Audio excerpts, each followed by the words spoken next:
Everyone, again, I invite you to come and take your seat, get some coffee and take your seat.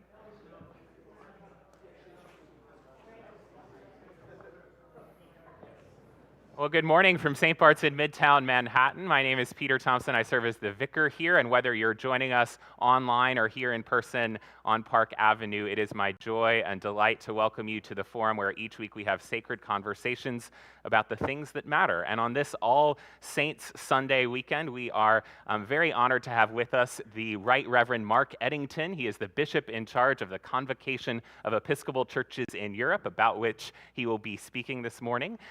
He has been the bishop in charge since April 2019, and before being ordained a priest, he had a career in academia, publishing, and foreign policy.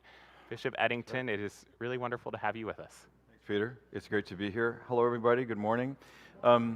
Thanks for coming out to hear a little bit about a part of your church that you may not know too much about, or if you know about it, the ideas you have may be just a little bit out of date. So I want to update you on what's going on a part of the church in Europe.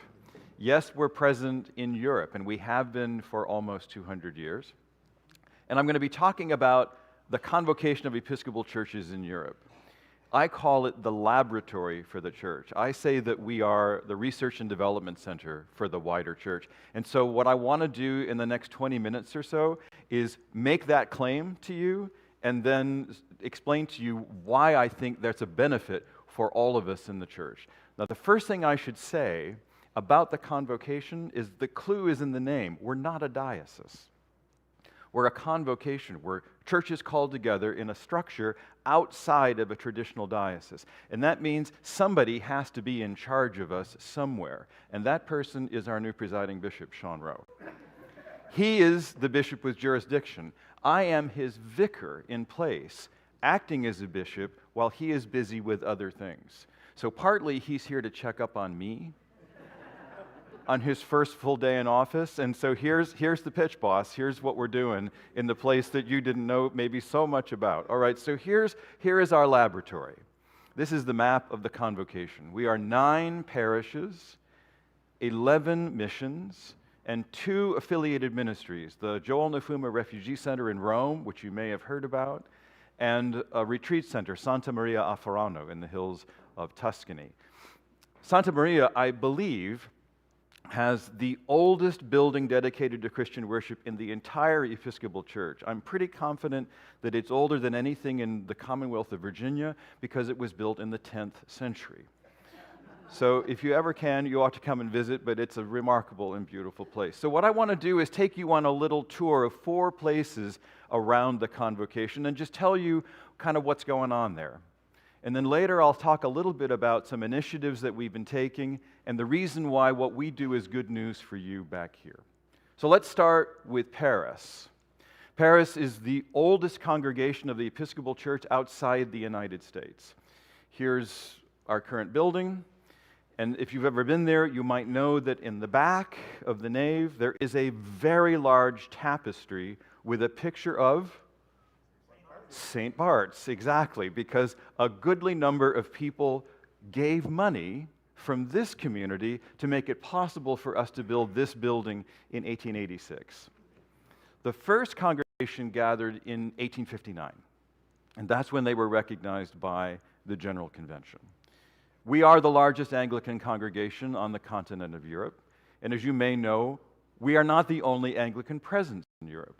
There are also in Paris 2 chaplaincies of the Church of England, and I share all of Europe with a bishop in the Church of England. He has his chaplaincies, I have our churches. There are 2 other Anglican presences, one in Spain and one in Portugal. So there's a lot of Anglicans roaming around in Europe, and we all have to find ways to work and get together. Paris is also the home of a new French-speaking mission. How radical an idea that we should offer worship in French in Paris. Who would have thought? But we started doing that about 4 years ago, and that community now flourishes. It meets 3 times a week with the Eucharist offered in French, and it is the growing edge of our congregation. All right, so now let's go south to Rome and to St. Paul's within the walls. This is what the building looks like, and believe it or not, the architect of this building was also the architect of the very Gothic-looking building in Paris. Same guy, George Edward Street. Rome was the very first non-Catholic church ever to be built within the ancient city of Rome. Very first one. Given permission to build the church in 1873 because the newly united government of Italy wanted Americans to come in and build a church that would give an example to their new country of how the separation of church and state might work, and a different way of being the church in a country that respected conscience and offered freedom of religion. That place is now, as you may know, the home to the Joel Nafuma Refugee Center, a refugee center that serves almost 30,000 refugees every year, mostly from North Africa and the Middle East, but increasingly from Ukraine as well. And I'll have more to say about that later on in my talk. It is also the focal point for our presence in major ecumenical conversations. Here's one of the great ironies of the world that I learned only after I moved to Europe. We all broke away from Rome, the Lutherans, the Anglicans, the Calvinists, right? We all left that thing. Where do we go to meet with each other? We go to Rome. We all seem to have an office there. We have an Anglican center in Rome. So, that's where I meet more people in the ecumenical world in a week in Rome than I do in a year in Paris. Rome is where the conversation between Christian communions takes place. So you have a beautiful mosaic in the apse of this church. Here's what Rome looks like. This was done by Breck, an artist named James Breck. And you can't quite see it, but over here, around the curve, are these heroes of the faith. They're mounted on horses, and if you look carefully at them, one of them is Ulysses Grant, one of them is Abraham Lincoln, and one of them, God rest his soul, is J.P. Morgan.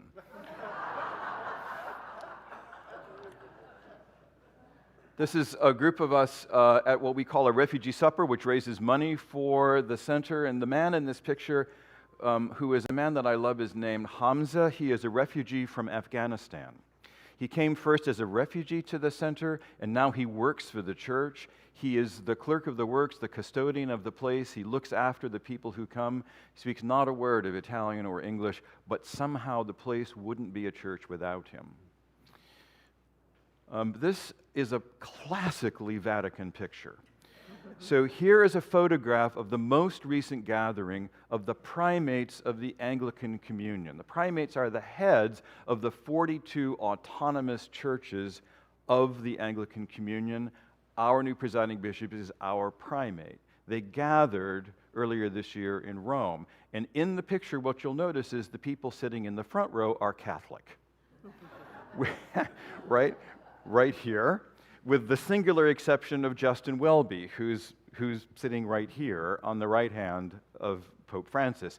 Behind him are all of our team, Team Anglican, gathered for their meeting. All right.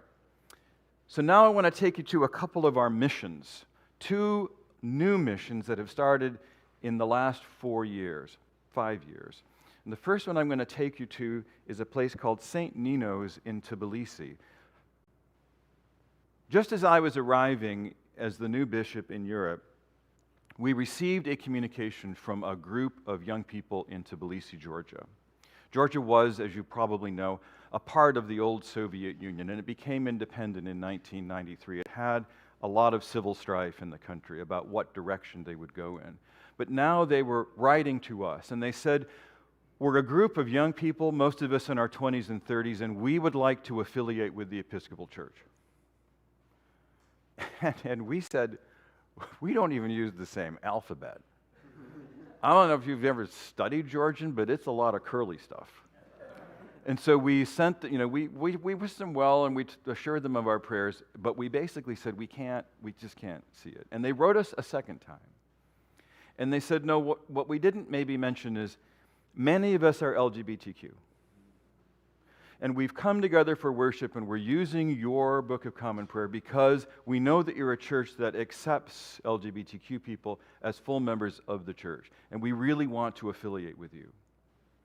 And this time we said, wow, I mean, that's a really affecting story, and we care about you, but we don't have a priest 1,000 miles from you. And we don't really see how this would work, so we can try to send you some resources, but we don't see how affiliating with us would work. They wrote us a third time. And this time they said, we have questions about your catechism. I have churches that don't even know we have a catechism. So this time we said, okay, let's talk. And so today you have a mission church in Tbilisi, Georgia. And here is the front door. I have a team of 4 priests who rotate through Tbilisi basically once a month. They offer the Eucharist, they do some teaching about the tradition, about our theology, about our history, and about the way we govern ourselves, which is what makes us distinctive in Europe, the democratic governance of our church. This is Scott Moore. He's a pastor who also runs a mission in Nuremberg and in Weimar. He's part of the team, and as you can see, there is the Episcopal Church Welcomes You sign with an arrow pointing down because they are literally an underground church. This is what their worship space looks like. They have been persecuted. I want you to be in no doubt about this. They still gather when I go there. 45 or 50 people come to meet me and to talk. But the first church that they were part of kicked them out after it became clear that they were welcoming LGBTQ people among them. And in 2021, in June of that year, some of those wonderful young people were a part of the first ever Pride March in Tbilisi, and the offices of the Pride March were raided by a bunch of skinheads. They were dragged out of the office and beaten up in the streets, with Orthodox priests cheering it on from the sidelines. Those were your sisters and brothers. And so we told them, you've got to be careful. And they started worshiping in a house, in an apartment, until they found their new underground place. This is footage from that riot. This young person here, who looks as though maybe she was just confirmed, is the person that was elected by this community 3 months ago to be their new lay leader. And she is all of 21. And she is the person who leads worship on Sundays and does the pastoral visits and makes sure this place is continuing to be our church in that place. The last place I want to take you is to Amsterdam. This is a church known as the Vrijhof. It is a church of the Remonstraat tradition, which is a breakaway from the Dutch Reformed Church, kind of like Unitarianism with wooden shoes. And this is where we meet. When we meet for church at All Saints Amsterdam, this is how it looks to begin with. We meet around a table, not in pews, not in seats. We meet around tables like this. We hear the readings, we say the psalm, we sing around a table, and then when worship is over, we eat together. And if you know anything about the early church, we are reenacting what the very first churches did when we go to All Saints in Amsterdam. The person you see walking around in the back, and I think she's refilling everybody's wine glass maybe, is this person. You might recognize her. She is Empo Tutu van Firth. She is the daughter of Desmond Tutu. And she is the person who planted this church for the Episcopal Church. And let me tell you a little bit of a story about why. Empa is married to a woman who is a pediatrician in Amsterdam. They married probably about 10 years ago. She is ordained in the Episcopal Church. We actually were ordained about the same time in the Diocese of Massachusetts. And then she went to South Africa to work with her father and began the foundation in the name of her parents, and then she got married and moved to Amsterdam. 3 years ago, her godfather passed away in England.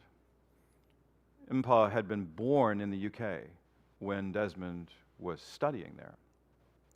And the family asked if she would come to England and do the funeral. And she said, of course, I would be delighted to do this. So she made plans to go. And a week before she was to go, the vicar of that church called her and said, I'm very sorry, but I've had a word with the bishop. This is a church in Shropshire. And I've been told that because you're in a same-sex marriage, we cannot allow you to officiate a funeral in this church. We would be happy to put a tent outside for you to officiate. And she said, thank you, but I will not come. And then she called us and said, I have a group that I'm gathering for worship. Could we please be a part of the Episcopal Church? Again. Well, yes. The answer to that was yes. I'll tell you another bit about this story, which is a little bit uncomfortable to share.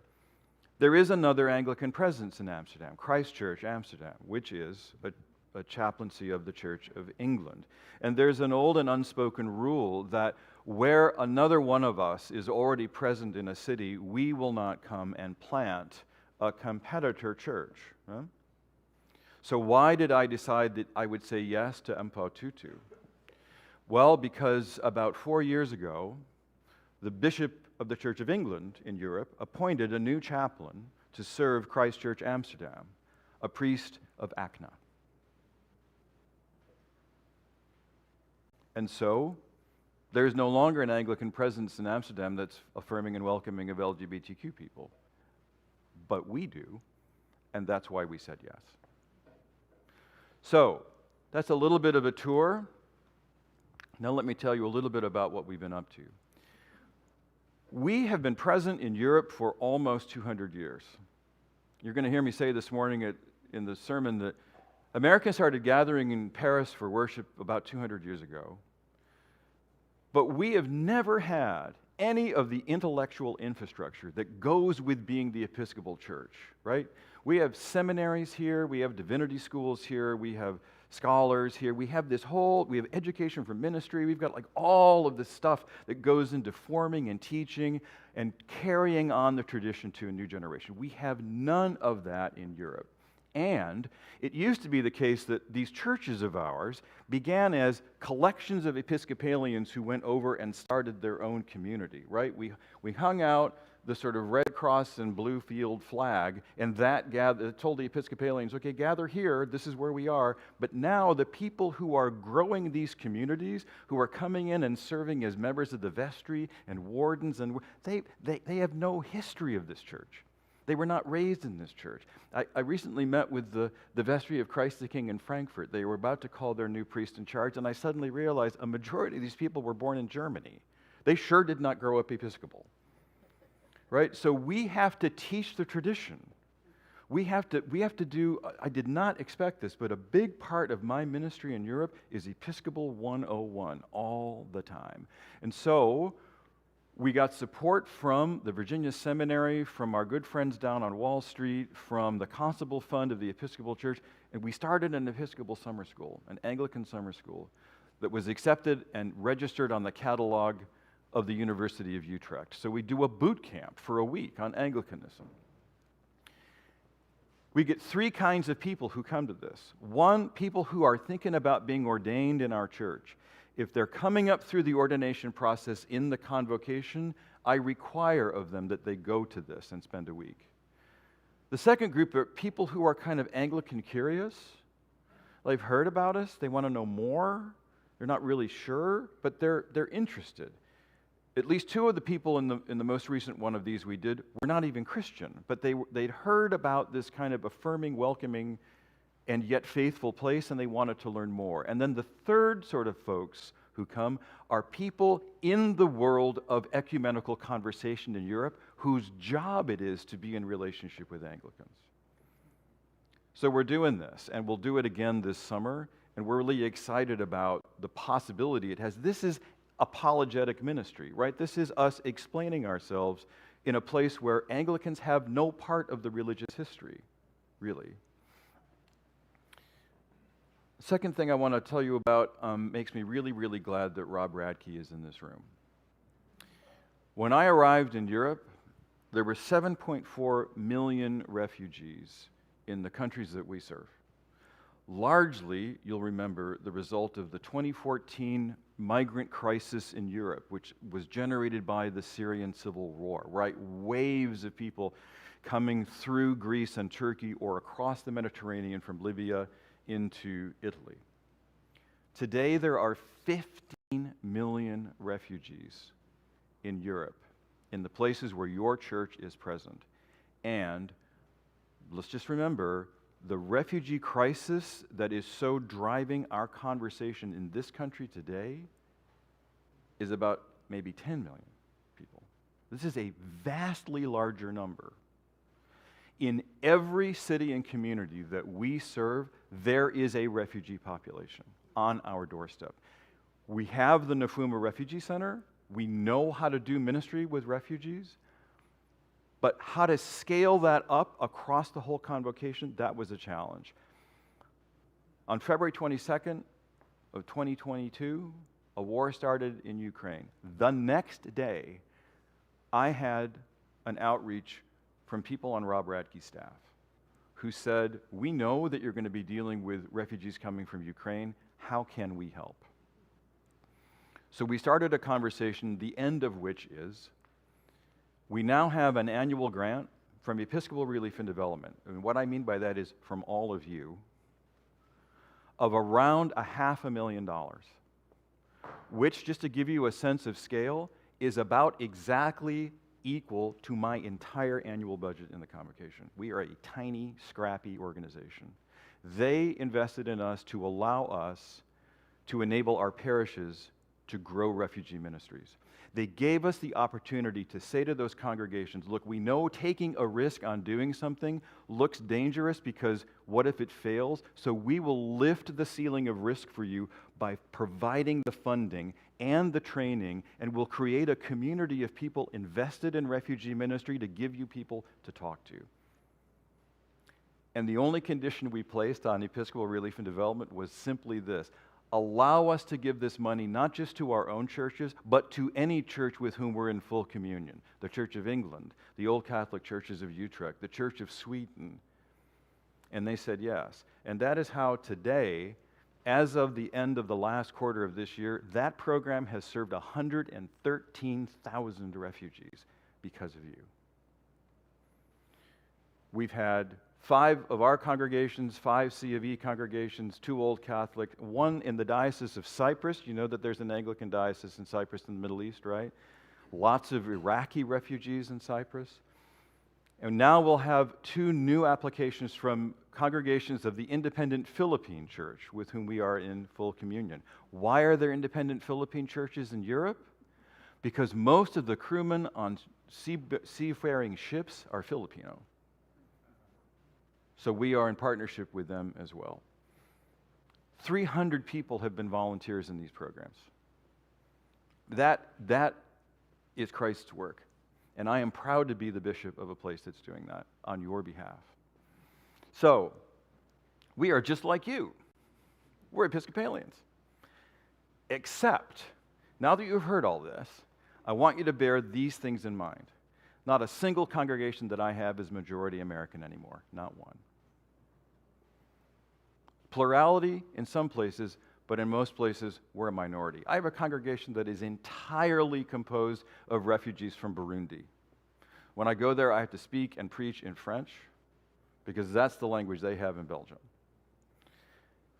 Not a single congregation that we have is exempt from taxation. So I want you to imagine that Dean Wolfe walked into the next vestry meeting and said, "Dear friends, I have a little bit of news about January of next year. And that news is we will have to lose 22% of our income going forward, because that is what we all pay in taxes. On everything from a ream of paper for the copier to a new boiler in the basement to services from the lawyer, we just give 22% of it in VAT to the government." We live in a place where secularization is endemic in the culture, and anti-religious attitudes are angry. The only time I have ever been spat on was looking like this, walking on a sidewalk in Paris. And we live in a place where legal regimes dealing with churches range from, indifferent to suspicious. Every time we receive funds from outside France, remember the Convocation is incorporated in one country, even though I'm in 8 countries. We are incorporated in France. France has a kind of allergy to religion. And so whenever I receive funding from the Episcopal Church Center, whenever the Board of Foreign Parishes sends us a grant, we have to justify receiving the money to the government of France.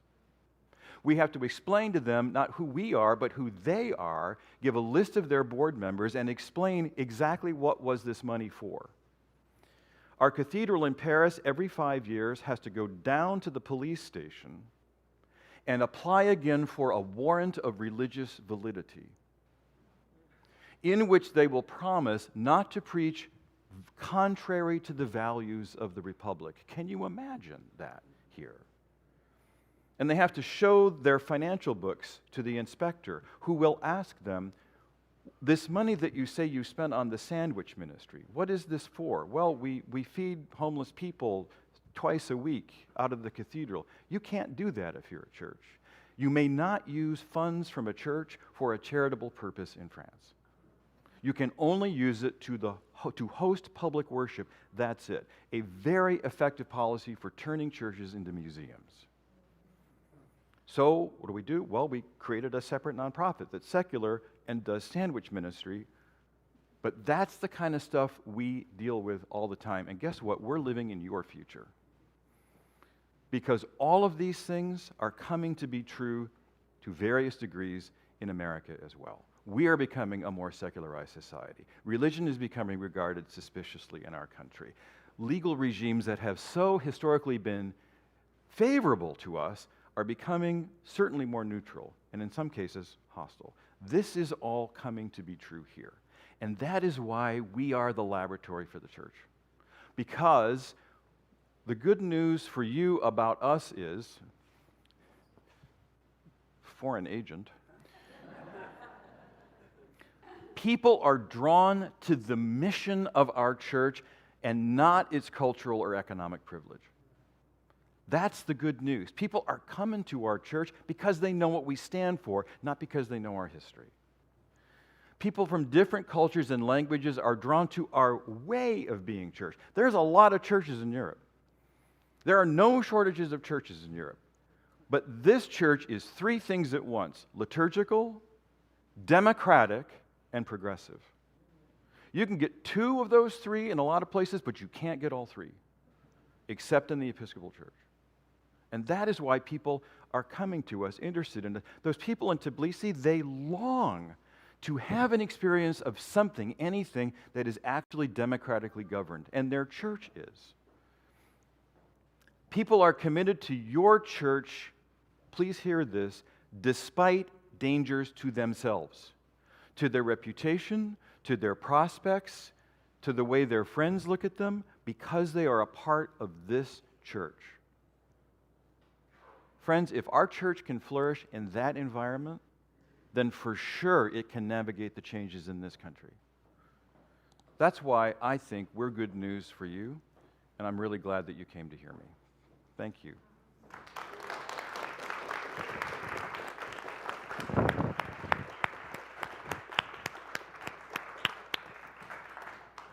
Thank you so much, Bishop Edington, for that fascinating look into the regions beyond. We have plenty of time for questions for Bishop Edington. If you're here in the room, Suzanne Vorster has question cards. Raise your hand. She'll come around with the question cards to you. If you're joining us online, you can type your question into the live chat on YouTube, the comments on Facebook, or you can email me, pthompson@stbarts.org. While Suzanne is going around the room with those question cards, Bishop Edington, I wonder if you can reflect a little bit on your ties to the U.S. You said that none of your congregations are majority American. Yep. To what extent do your ties to the U.S. help you, and to what extent do they hurt you in your work?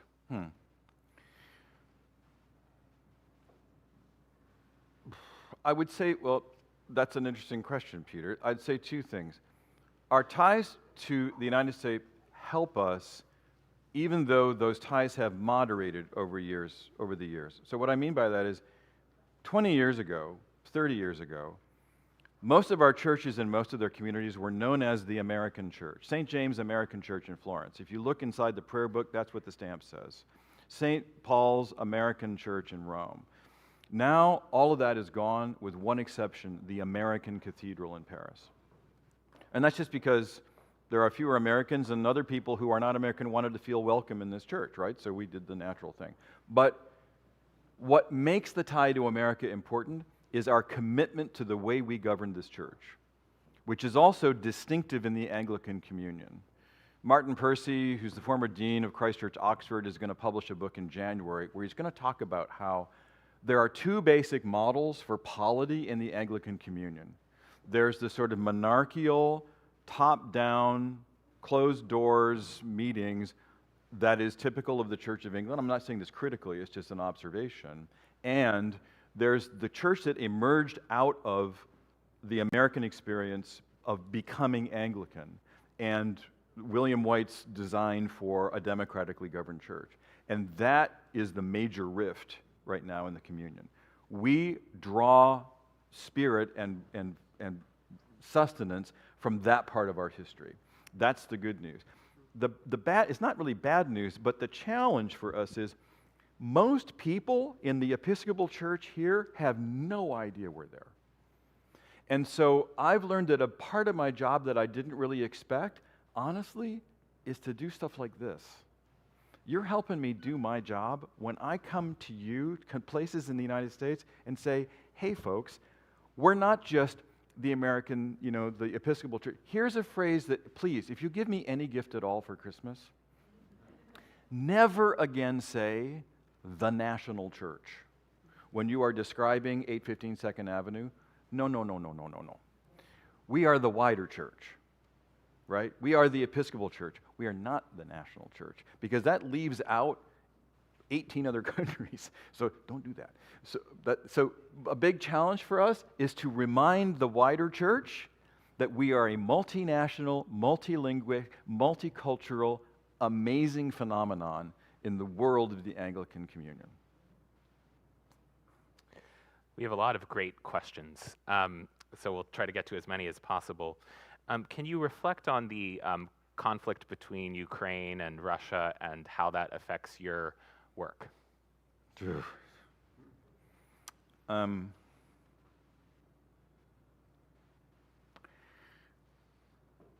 I cannot tell you deeply enough how profoundly it will affect the future of the West if Ukraine does not emerge from this conflict as an independent, autonomous country with a right to govern its own affairs. I cannot tell you deeply enough how much it matters that our country, this country, remains committed to the proposition that nations ought to be able to govern themselves freely and democratically. People still believe in this country overseas, and they are looking to us, wondering, how can you possibly abandon us now? Now, we are a tiny church. We know that we have just about zero capacity to influence public decisions in Europe. What we do is serve the people who need to be served.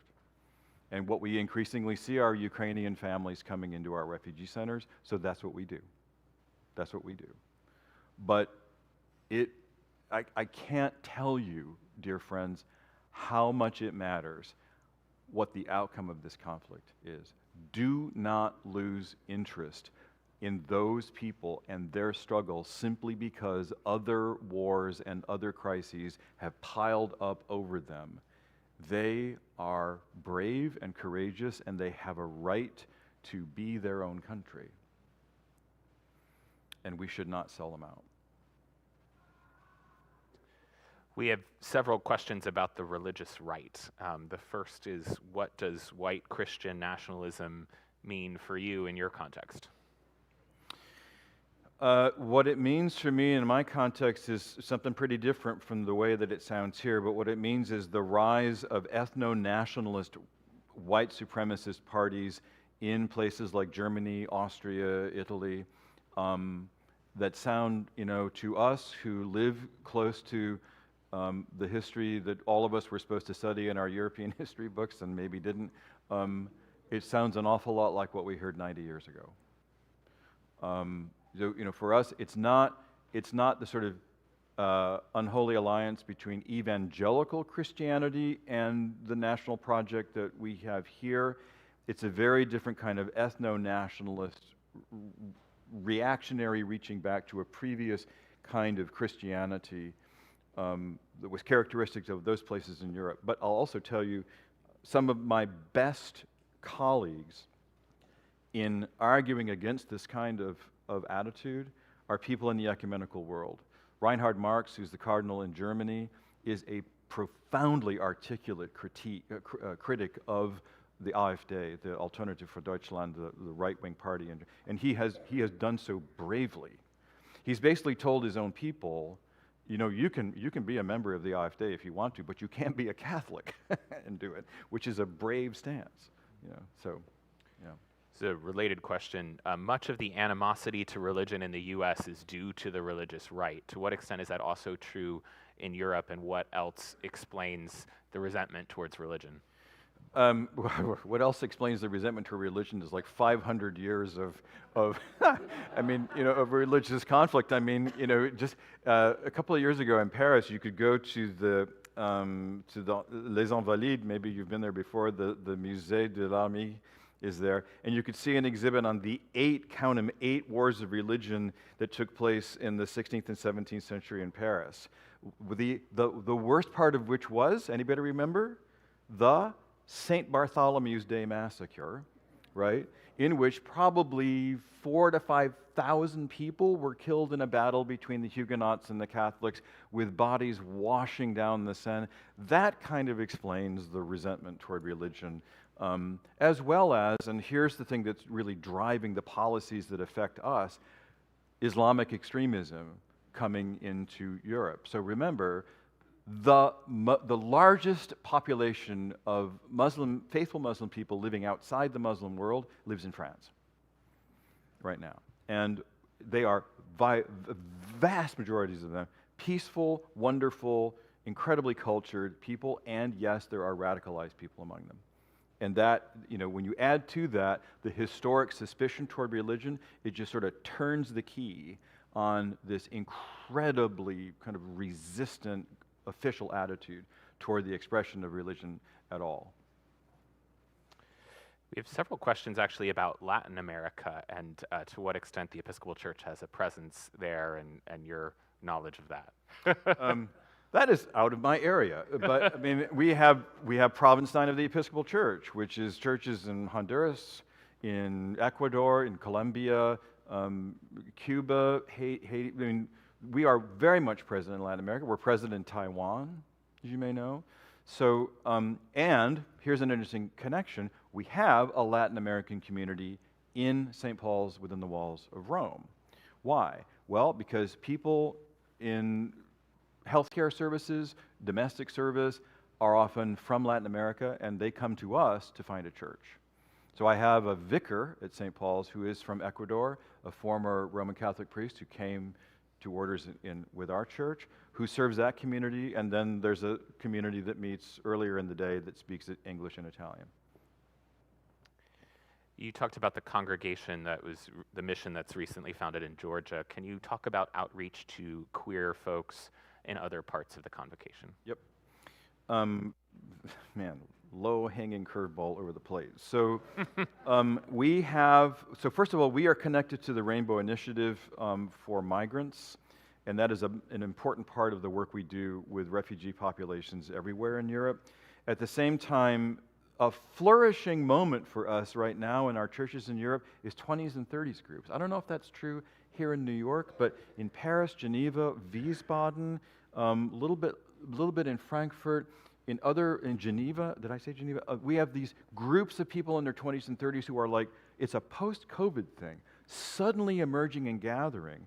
And one of their strongest commitments, right, is to full inclusion and affirmation of all people. And so we came out of our convention. Meredith Ward came to our convention and saw us at work and then gave us a fabulous talk about spirituality and the arts. Thank you again.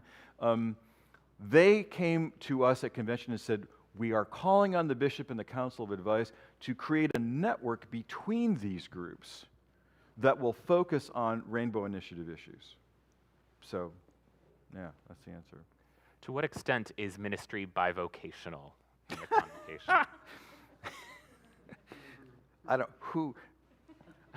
I did not pay somebody to ask that question. So It was an online question. it was an online question, so okay. Well, I wrote a little book about bivocational ministry, and in the world that I was in before I did this, I was a priest of a parish in Newtonville, Massachusetts, 3 members of which, for some reason, walked into this meeting today. And while I was there, I was also the director of a university press. And what I learned was bivocational ministry does not mean that one person is getting 2 paychecks. What it means is all of the people in the faith community see themselves as having a ministry in the church and a ministry in the world. We are all bivocational, if that works, not just one person. What I believe is that is a return to the roots of the church, the roots of ministry, where all of us saw ourselves as having a stake in the ministry of the church. No matter what it was we did, some of us were ordained.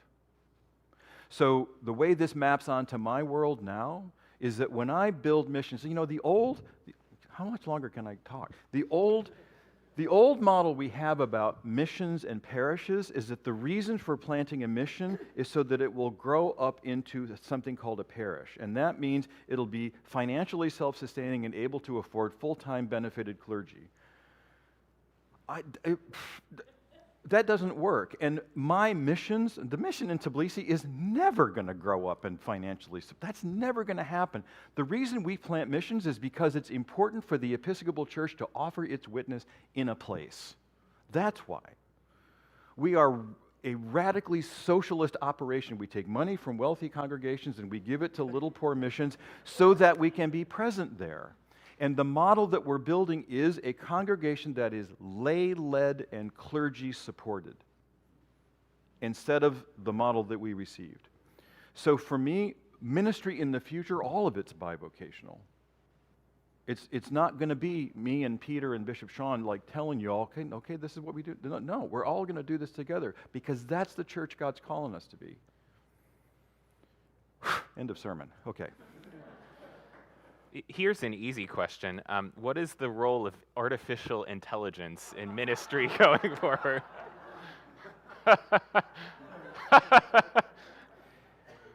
My answer to this is, ask Kathy. Do you all know what that means? No. Okay, go on the web and type in askcathy.ai, and you will find a little web browser page that will answer your questions about the Episcopal Church.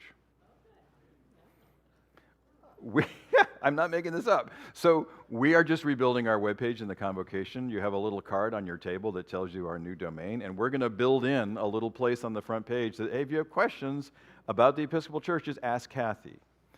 And we actually typed into this, what is the case that you would make for the Convocation of Churches in Europe? And it gave us a really pretty good case statement, which we may use. So, now, but I will also say, from a theological perspective, the question really interests me because ultimately, we believe that we are made in the image and likeness of God. And that means, at least, we are made in the image and likeness of a God that is essentially creative. First verb in the Bible, God creates. Yep. We either create or we fail to flourish. So somehow the church is going to have to stand on the side that says the ability for humans to create and to be distinctive in their creation is a part of our theological anthropology. We must preserve it, even though we will benefit from technologies that help us do things like solve for better diagnoses for cancer by looking at scans in ways we can't, for better pharmacy outcomes. That's good, but we have to preserve the human in this. That's where we'll have to stand. That's a very short answer to an enormous question. We'll fit two more questions in. One question relates to what you mentioned about tax-exempt status, that none of your congregations are tax-exempt. Is that new in Europe, or to what extent? No, everybody's taxed in Europe. No, nothing new about it. We've never been tax-exempt. And the other thing I should say is many of our congregations are also not even regarded as charities. So there's like zero incentive for people to give to our churches, usually. In Germany, for example, we're not even allowed to be called a church. The German government decides what a church is. They take the Kirchensteuer, the tax for churches, and they give it to acknowledged churches. We are not one of those churches. So our congregations in Germany are organized, I'm not kidding, as sports clubs. They're Verein, right? They might as well be like the local racket club. And they have to, report like a little secular nonprofit. It's just a very, very different kind of place to be the Episcopal Church. And the good news is the Episcopal Church is still there and thriving. You said that the Episcopal Church in Europe is our future. How has your time in Europe made you see the Episcopal Church in the United States differently?